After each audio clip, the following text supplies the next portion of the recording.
Welcome to Samba Samba. Enjoy the video. In this video, I will show how to make cupcake liners. First, gather your materials: parchment paper, a pair of scissors, and a round object like a small glass or jar. You'll also need a standard cupcake pan. Make sure your parchment paper is suitable for baking, as it will be in direct contact with your delicious treats. Having everything ready makes the process smooth and enjoyable. Next, let's prepare your paper. Take your parchment paper and cut it into squares. A good size is approximately 4½ inches by 4½ inches. Once you have your squares, fold each one into quarters, then carefully unfold it.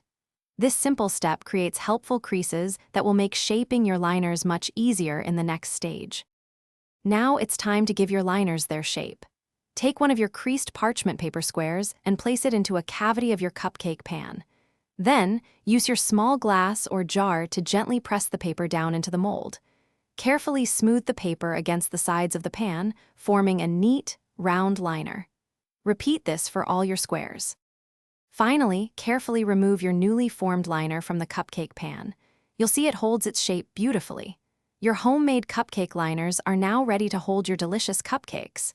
They are a fantastic, cost-effective alternative to store-bought options.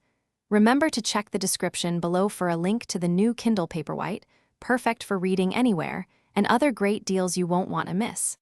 Happy baking! Thanks for watching. Consider subscribing if we helped you.